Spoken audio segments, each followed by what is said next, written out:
우리 주 예수 그리스도께서 친히 자신이 행할 일에 대해 요한복음 10장에서 이런 말씀을 하셨습니다. 나는 선한 목자라. 나는 내 양을 알고 양도 나를 아는 것이 아버지께서 나를 아시고 내가 아버지를 아는 것 같으니 나는 양을 위하여 목숨을 버리노라. 아멘이십니까? 예, 아멘이시죠. 그리스도께서는 하나님의 자녀들을 위하여 자기 목숨을 내어주실 것을 말씀하셨습니다. 그리고 이 말씀대로 하나님의 뜻에 순종하시되 죽기까지 복종하셨습니다. 하지만 그리스도의 사역은요, 그의 죽음으로 끝나는 것이 아니었지 않습니까? 그래서요, 우리 주님께서 나 너희를 위하여 목숨을 내어줘, 이 말씀만 하지 않으셨어요. 이 말씀의 연이요, 요한복음 10장 17절 이하에 예수님 덧붙여 이렇게 말씀하세요. 내가 내 목숨을 버리는 것은 그것을 내가 다시 얻기 위함이니 이로 말미암아 아버지께서 나를 사랑하시느니라. 이를 내게서 빼앗는 자가 있는 것이 아니라 내가 스스로 버리노라. 나는 버릴 권세도 있고 다시 얻을 권세도 있으니 이 계명은 내 아버지에게서 받았노라 하시니라. 그리스도께서 그의 목숨을 버리실 수 있었던 이유, 아버지의 뜻에 따르시되 자기 목숨을 내어주시는 일마저도 기꺼이 순종하실 수 있던 이유는요, 그분은 자기 목숨을 다시 얻으실 권세도 소유하신 분이기 때문에 그렇습니다. 베드로의 고백을 빌리자면요, 주는 그리스도시요 살아계신 하나님의 아들이시기 때문에 그는 우리를 위하여 목숨을 기꺼이 내어주신 것이죠. 그리고 이처럼 하나님의 아들이시니 그리스도께서는 죽음에 머물지 않으시고 사망 권세를 이기고 부활하셨습니다. 부활을 통해 참으로 의로우신 분이요 영원한 생명을 소유하신 분임을 나타내셨죠. 물론 이 부활은 너무도 놀랍고 대단한 일이기에 인간이 이해하기는 어렵습니다. 그래서 지난 시간에도 저랑 살펴보셨던 것처럼 다른 제자들이 도마에게 예수님 부활하셨어 이랬을 때 도마가 요한복음 20장에서 이런 반응을 보였잖아요. 내가 그의 손에 못자국을 보며 내 손가락을 그 못자국에 넣으며 내 손을 그 옆구리에 넣어보지 않고는 믿지 아니하겠노라. 이 도마의 말은요, 비단 도마의 연약함만은 아니에요. 도마의 말은 부활을 쉽게 믿지 못하는 우리 모든 인간의 연약함을 잘 보여준다니까요. 그리고 이러한 연약함을 우리의 구원자이신 그리스도께서 너무너무 잘 아세요. 그래서 앞서 2시간에 걸쳐 실은 저랑 뭘 살펴보셨어요? 그리스도께서 어떻게 하셨어요? 부활하신 그리스도께서 40일 동안 제자들에게 여러 차례 자신을 보여주셨잖아요. 그러니까 이 과정을 통해 제자들이 그리스도의 부활을 확고히 이해하고 믿을 수 있게 해주셨잖아요. 인간 편에서 보자면 부활이란 도저히 불가능하지만 하나님의 능력으로는 가능하다는 사실, 그리스도의 시기에 부활할 수밖에 없었다는 사실을 확실히 깨닫게 해주셨잖아요. 달리 표현하자면 제자들은 누구보다 먼저 그리스도의 부활을 전파해야 할 자들이었기에 누구보다 그리스도의 부활을 확고히 믿을 수 있도록 이끌어 주신 것입니다. 본문에 기록된 사건, 즉 갈릴리에서 제자들을 다시 만나주신 사건은요, 이러한 그리스도의 선하신 손길을 보여준다니까요. 그래서 이미 그리스도께서 죽기 전에 제자들에게 어떻게 말씀하셨다고요? 마가복음 14장에 우리 주님 이렇게 말씀하셨어요. 그러나 내가 살아난 후에 너희보다 먼저 갈릴리로 가리라. 너희보다 먼저 갈릴리로 가리라. 그래서 이 말씀대로 부활하신 주님께서 부활하신 이후에 갈릴리로 오셨죠. 그래서 갈릴리에서 만나주신 사건을 저랑 지금 살펴보시잖아요. 다시 한번 그리스도의 부활을 확인시켜 주시며 제자들의 믿음을 강하게 만들어 주시죠. 그리스도의 말씀대로 성취되었음을 보이사 담대한 부활의 증인이 되도록 이끌어 주시는 거예요. 마찬가지예요. 그리스도께서 우리를 부활의 증인으로 부르셨어요. 그냥 부르시기만 한 것 아니에요. 부활의 증인으로 살 수 있도록 이끌어 주시는 거예요. 이 본문을 통해 그래서 우리 역시 부활의 증인인 교회가 어떻게 그 사명을 감당할 수 있는지를 지금 함께 살펴보는 것입니다. 오늘은 이런 내용을 살펴보죠. 부활의 증인인 교회는 말씀대로 순종해야 합니다. 지난 시간 저랑 살펴보셨던 것처럼요, 베드로를 포함해 7명의 제자가 갈릴리에 모였어요. 그때 어떤 일이 있었죠? 다시 한번 기억을 떠올려 보시면 요한복음 21장 3절에 이런 일이 있었잖아요. 시몬 베드로가 나는 물고기 잡으러 가노라 하니 그들이 우리도 함께 가겠다 하고 나가서 배에 올랐으나 그날 밤에 아무것도 잡지 못하였더니 베드로가요, 물고기 잡으러 가겠다고 하자 다른 제자들 역시 따라갑니다. 고기 잡으러 간 행동이 잘한 일인지 못한 일인지에 대해서는 의견이 분분하다 말씀드렸죠. 잘했는지 잘못했는지 저는 잘 모르겠어요. 어쨌거나 고기 잡으러 나간 제자들은 밤새 수고했지만 아무것도 잡지는 못했습니다. 본래 제자들 가운데에는요, 어부가 여럿 있습니다.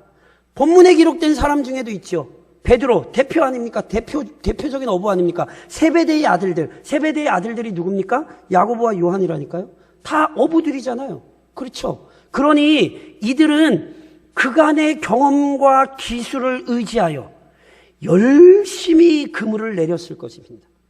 하지만 그들의 실력이, 그들의 경험과 기술이 좋은 결과를 만들어내지 못했습니다. 밤새 고생했지만, 열심히 수고하고 애썼지만 아무것도 얻지 못했습니다. 그런데 이처럼 밤새 고생했으나 아무것도 얻지 못한 이 허탈감과 피로에 짓눌려 있을 때 그들에게 한 음성이 들렸습니다. 그것은 바로 인자하신 그리스도의 음성이었지요. 얘들아, 너희에게 고기가 있느냐? 얘들아, 여기 얘들아라는 표현은요, 부모가 어린 자녀를 부르는 호칭이에요.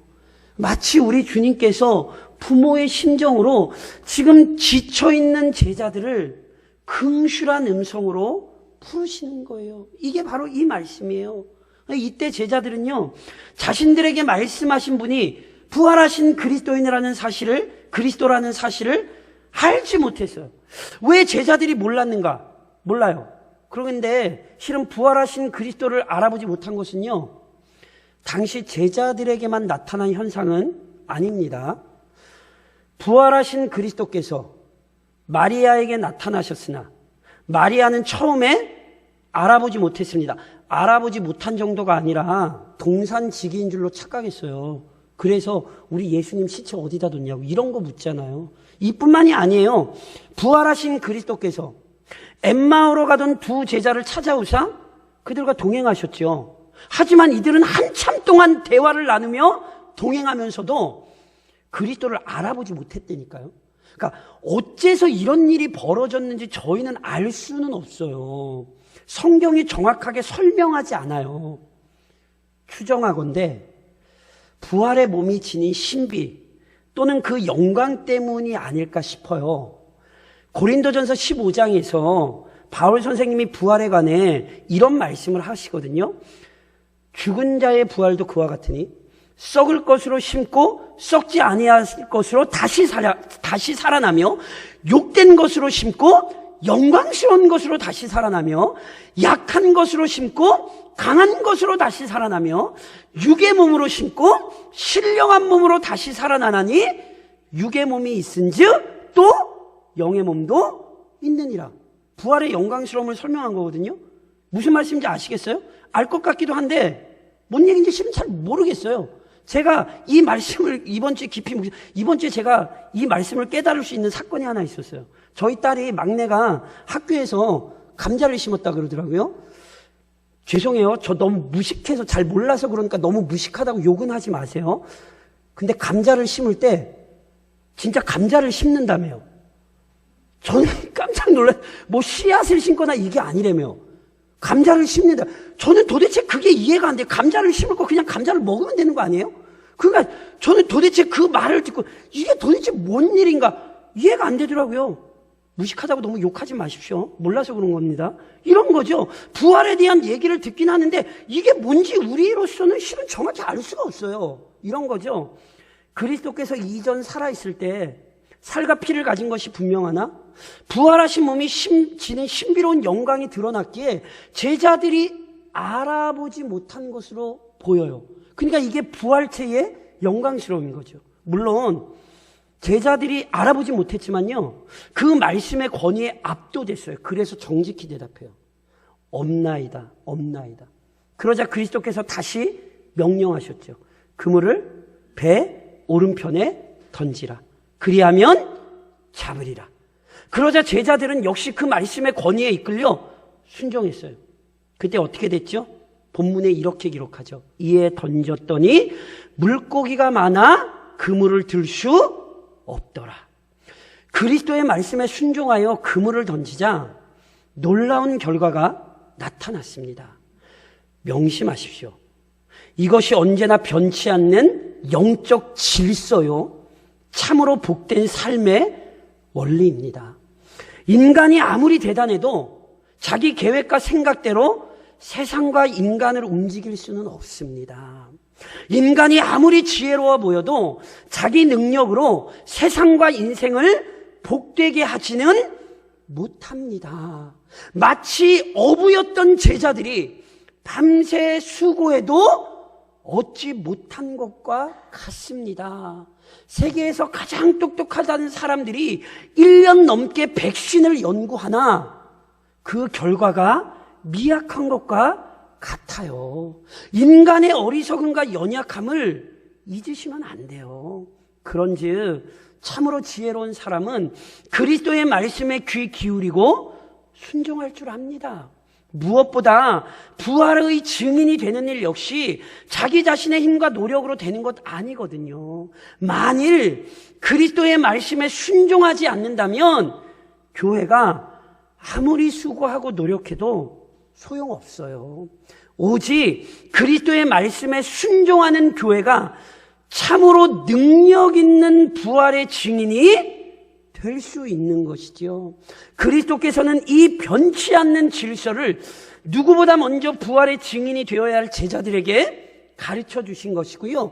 동시에 모든 교회에 알리신 것입니다. 대광중앙교회, 우리 교회에도 부활의 증인으로 부름받은 우리 교회에도 그래서 본문을 통하여 다시금 알게 하시는 거예요. 우리가 어떤 사람이 돼야 됩니까? 말씀대로 순종하는 사람들이 돼야 됩니다. 이게 바로 부활의 증인입니다. 동시에 부활의 증인인 교회는요, 그리스도의 돌보심을 확신해야 합니다. 제자들이 밤새 수고했지만 얻은 것이 없었잖아요. 하지만 그리스도의 말씀에 순종하여 그물을 던지자 많은 물고기를 잡게 됐어요. 그리고 그 순간 제자들의 눈이 열려요. 왜 물고기를 잡고 나자 주님을 알아보게 되었는가? 몰라요. 이것도 성경이 설명을 안 해요. 그런데요, 아마 이게 순종의 유익이 아닐까 싶어요. 그러니까요, 이게 왜 주님이 우리를 이렇게 다루시는지 모를 때라도 우선 순종하셔야 돼요. 왜요? 순종하고 나면 주님의 뜻을 할 때가 있어요. 이것이 실은 성경이 가르치는 거잖아요. 그래서 아마 제자들이 그런 게 아닐까 싶어요. 그리고 그 중에서도요, 본문에 보니까 예수께서 사랑하시는 제자라 기록되었던 요한이 가장 먼저 예수님을 알아봐요. 그리고 베드로에게 얘기하는 거예요. 주님이시라, 주님이시라. 그러니까 이 말을 들은 베드로는 고기를 잡는 동안 편히 움직이려고 이렇게 옷을 벗고 있었는데 급히 급히 옷을 걸치고 바다에 뛰어내려 그리스도에게로 향합니다. 말보다 행동이 빨랐던 베드로의 참 모습다워요. 물론 베드로만 막 뛰어온 거 아니에요. 다른 제자들 역시 많은 고기가 잡힌 그물을 끌어올리고 나서 그리스도 앞으로 모였습니다. 그런데 그때 제자들의 시야에 들어온 광경이 무엇인 줄 아세요? 9절이 이렇게 기록을 하고 있었어요. 육지에 올라보니 숯불이 있는데 그 위에 생선이 놓였고 떡도 있더라. 밤새 고생했던 제자들에게 지금 당장 필요한 것이 무엇이겠습니까? 당연히 지치고 허기진 육신을 채워줄 양식 아니겠습니까? 그런데 이 양식이 준비되어 있는 거죠. 그렇다면 도대체 누가 이것을 준비했습니까? 놀랍게도 그리스도께서 친히 준비하셨어요. 그러니까 이 광경을 보고 제자들은 말문이 막힐 수밖에 없죠. 그랬더니요, 그 말문이 막힌 제자들에게 우리 주님께서 그래서 권하시는 거예요. 와서 조반을 먹으라. 말씀만 하신 것 아니에요. 13절에 보니까 예수께서 가셔서 떡을 가져다가 그들에게 주시고 생선도 그와 같이 하시니라. 그리스도께서요, 제자들의 양식을 친히 준비하셨고 그것을 보고 말문이 막혀있는 어찌할 바를 모르는 제자들에게 그것을 나눠주며 섬기셨죠. 불과 얼마 전 6월절 마지막 식사 자리에서 제자들의 발을 씻기시며 섬기셨듯이 다시 또 제자들을 친히 섬기며 돌보아 주신 거예요. 참 얼마나 놀라운 광경입니까? 그렇다면 이러한 그리스도의 섬김이 우리에게 무엇을 알려주겠습니까? 잊지 마세요. 그리스도께서는요, 제자들의 육체적 필요를 무시하지 않으셨어요. 그리스도께서는 제자들이 피곤하다는 사실을 모른 척하지 않으셨고요. 제자들에게 먹을 것이 필요하다는 사실을 소홀히 여기지 않으셨어요. 그래서 제자들을 위해 친히 양식을 준비하셨고 먹이시잖아요. 이처럼 그리스도께서는 자기 백성을 먹이시고 돌보시는 분입니다. 오늘도 그리스도께서 우리를 먹이시고 돌보십니다. 믿으십니까? 이것이 실제로 성경의 증언이에요. 이와 비슷한 일을요, 이미 구약의 선지자 엘리야도 경험했어요. 엘리야 선지자는 북이스라엘 왕 아합에게 무서운 경고의 말씀을 전하며 등장한 사람이거든요. 그 경고가 어떤 것이었는지 기억하세요?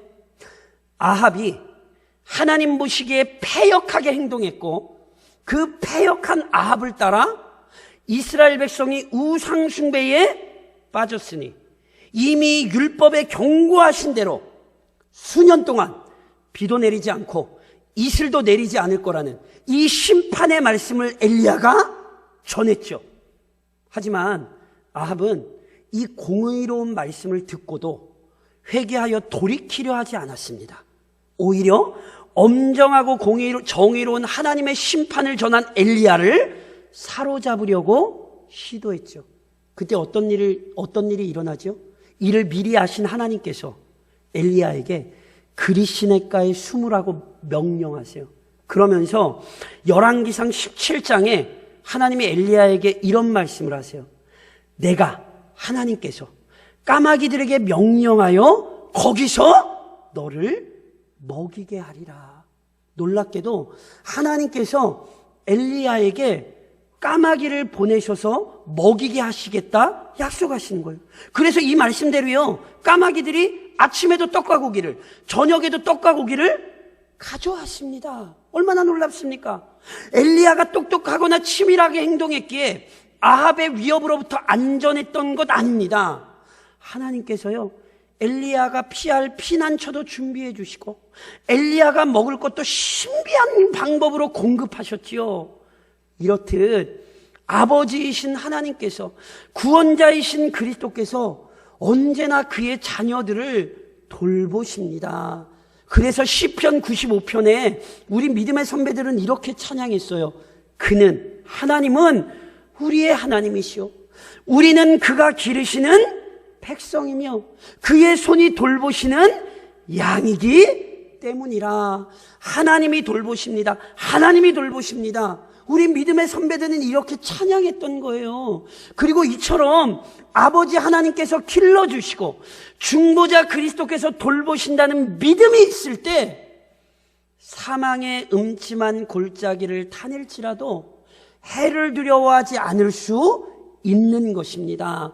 죄와 유혹이 많고 고난이 많은 세상 속에서도요, 감사하며 부활의 증인으로 살 수 있는 것입니다. 그런즉 사랑하는 성도 여러분, 오늘 본문을 기억하시며 그리스도의 인도하심과 돌보심을 확신하십시오. 확신하십시오. 이를 믿고 부활의 증인으로 사십시오. 제가 앞서 언급드렸듯이요, 제자들은요, 처음에 자신들을 찾아오신 그리스도를요, 알아보지 못했다니까요. 더 정확히 말하면요, 언제 그리스도께서 찾아오셨는지도 몰라요. 그러나 그리스도께서는 언제나 제자들을 지켜보셨어요. 제자들이 갈릴리로 온 것도 아셨고요, 물고기를 잡으러 나간 것도 아셨어요. 밤새 수고하는 제자들 지켜보셨고요, 제자들에게 무엇이 필요한지도 알고 가셨다니까요. 그래서 제자들에게 필요한 것을 친히 준비하셨고 꼭 필요한 때에 공급하셨습니다. 이를 통해 제자들이 그리스도의 돌보심을 확신하게 하신 거예요. 이게 갈릴리에서 지금 일어나는 사건이에요. 이 일은 그리고 너무너무 중요해요. 왜 중요하겠습니까? 제자들이 부활의 증인으로 살려면은요, 이 사실을 꼭 알아야 한다니까요. 성경을 통해 아시잖아요. 성경이 우리에게 뭘 보여줘요? 제자들이 얼마나 많은 고난을 받았습니까? 얼마나 많은 핍박과 박해, 얼마나 많은 고초와 난관을 경험해야 했습니까? 하지만 제자들은요, 이 모든 어려움 중에도 흔들리지 않았어요. 왜 그럴 수 있었어요? 자신들을 부활의 증인으로 삼아주신 그 그리스도의 돌보심을 확신했기 때문이에요. 갈릴리에서 양식을 준비해 주시고 먹여주신 그 예수님에 대한 확신이 있었다니까요. 그래서 보세요. 예를 더 들어드려요. 베드로와 요한이요, 제9식 기도 시간에 성전을 찾았다가요, 성전 미문 앞에 있던 나면서부터 못 걷던 사람을 그리스도의 이름으로 고쳤습니다. 놀랍습니까? 안 놀랍습니까? 엄청나게 놀랍죠? 그런데요, 종교 지도자들은요, 이 놀라운 일을 보면서 그들의 죄악을 회개하기는커녕 베드로와 요한을 붙잡아요. 그리고는 막 협박했어요. 그리스도의 이름으로 가르치지 말라고. 그런데요, 그들을 협박하는 종교 지도자들 앞에서 베드로와 요한은요, 오히려 담대했지요. 하나님 앞에서 너희 말 듣는 것이 하나님 말씀 듣는 게 옳은가 너희가 한번 판단해봐. 오히려 큰 소리 쳤어요. 그래서요, 이 종교 지도자들이 당황해서 협박만 하고 풀어주잖아요. 베드로와 요한이 풀려난 후에 교회로 와요. 그리고 이 사실을 공동체에 얘기했어요. 그때 교회가 어떻게 했는지 아세요? 사도행전 4장 29절에 교회가 이렇게 기도해요. 주여, 이제도 그들의 위협함을 굽어보시옵고 또 종들로 하여금 담대히 하나님의 말씀을 전하게 하여 주시오며. 아이고, 하나님 말씀 전하는데 괴롭혀가지고 우리가 더 이상 하나님 말씀 못 전하겠네요. 이랬어요? 아니에요. 하나님 오늘 우리의 삶을 굽어보고 계시죠. 하나님 오늘 고난받는 우리를 돌보고 계시죠.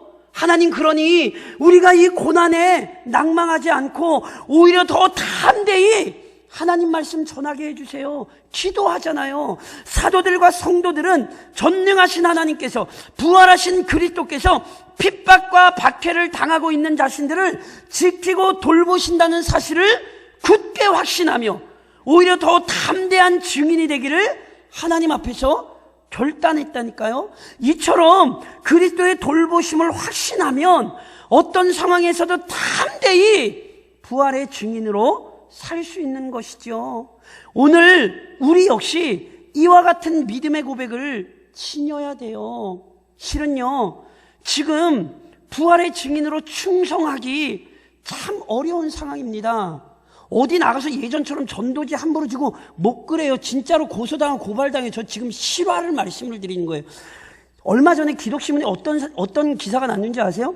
교회에서 목사님이 성도들이랑 솔직히 많이 갔겠어요? 기껏해야 성도들 한두 명 따라가지 않았겠어요?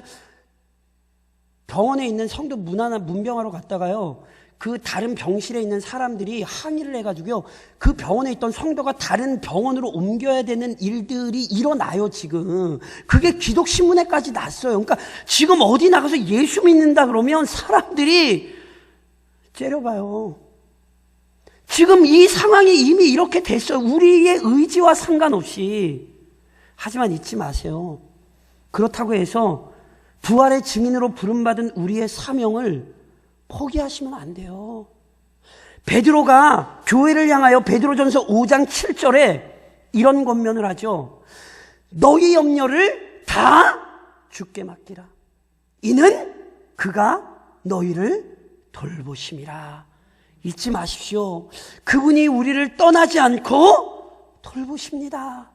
이번 한 주간도 이 사실을 명심하십시오. 그리고 그 돌보시는 주님 앞에서 철저히 부활의 증인이 되십시오.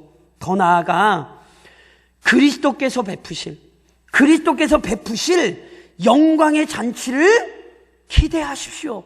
이 사실을 믿고 오늘 부활의 증인으로 사십시오. 밤새 고생했던 제자들을 위해 그리스도께서 양식을 준비하셨어요. 예배 드리고 마치고 나서 집에 갔더니 예수님이 앞치마 두르고 식사 차려놓으시고 와서 먹어. 이런다고 생각해 보세요. 실제로 그 일이 실은 지금 벌어진 거예요. 이 사건이 그거거든요. 이게 얼마나 놀라운 은혜입니까? 그런데요, 제자들은 이미 이런 일에 대해 실은 가르침을 받은 적이 있어요. 누가복음 12장에서 우리 주님이 제자들에게 이런 말씀을 주신 적이 있어요. 너희는 마치 그 주인이 혼인집에서 돌아와 문을 두드리면 곧 열어주려고 기다리는 사람과 같이 되라. 주인이 와서 깨어있는 것을 보면 그 종들은 복이 있으리라. 내가 진실로 너희에게 이르노니 주인이 띠를 띠고 그 종들을 자리에 앉히고 나와 수종들리라. 밤새 고생했던 제자들을 위해 우리 주님이 양식을 준비해 주셨죠. 이게 얼마나 영광스러운 일입니까? 실은 제자들은 이런 주님의 말씀을 받았어요. 그리고 그것을 실제로 경험한 거예요. 그리고요, 더 중요한 건 디베레아에서 경험한 만찬은요, 더 중요한 만찬을 기대하게 해요. 무슨 말입니까? 부활의 증인으로서의 제자들의 삶은 아직 본격적으로 시작도 안 됐어요. 아시잖아요. 오순절 성령 강림 사건 이후에야 제자들은 본격적으로 부활의 증인으로 나서요. 그래서요, 디베레아의 만찬은요, 진정한 만찬을 예표하고 기다리게 한 거예요. 그럼 그 만찬이 뭡니까? 요한계시록 14장에 이런 말씀이 있죠. 또 내가 들으니 하늘에서 음성이 나서 이르되 기록하라. 지금 이후로 주 안에서 죽는 자들은 복이 있도다 하시매 성령이 이르시되 그러하다. 그들이 수고를 그치고 쉬리니 이는 그들의 행한 일이 따름이라 하시더라. 잊으시면 안 돼요. 이 세상에 있는 동안 부활의 증인으로 살아야 하는 삶은 끝납니까? 끝나지 않습니까? 끝나지 않아요. 이 땅에서의 부활의 증인으로의 삶은 계속되는 거예요. 그 얘기는요, 이 세상에 있는 동안은 많은 어려움과 고통을 참으셔야 돼요. 코로나19와 같은 어려움이 이걸로 끝나면 더 이상 교회에 어려움이 없어요? 아니에요. 예수님 재림하실 그날까지 교회는 수많은 어려움을 겪으며 부활의 증인으로 살 거예요. 하지만 이 땅에서의 모든 수고를 마치고 이 땅에서의 모든 선한 싸움을 마치고 참으로 쉴 때가 옵니다. 안 오지 않아요. 그날은 속히 옵니다. 그런즉 그 순간 충성된 부활의 증인에게 들려질 그리스도의 음성을 가슴에 새기셔야 돼요. 그 음성이 무엇입니까? 마태복음 25장에서 우리 주님이 이미 그 음성을 이렇게 들려주셨죠. 그 주인이 이르되 잘하였도다 착하고 충성된 종아, 내가 적은 일에 충성하였음에 내가 많은 것을 내게 맡기리니 내 주인의 즐거움에 참여할지어다. 언젠가 신실한 증인에게 이 음성이 선포될 때가 있습니다. 그러니 지금의 혼란에 마음 빼앗기지 마세요. 최후 승리를 떠올리십시오. 그날의 영광을 바라보십시오. 그리스도께서 베푸실 그 영원한 잔치자리에 참여할 것을 소망하십시오. 그 소망을 품고 오늘 열심을 품고 주를 섬기십시오.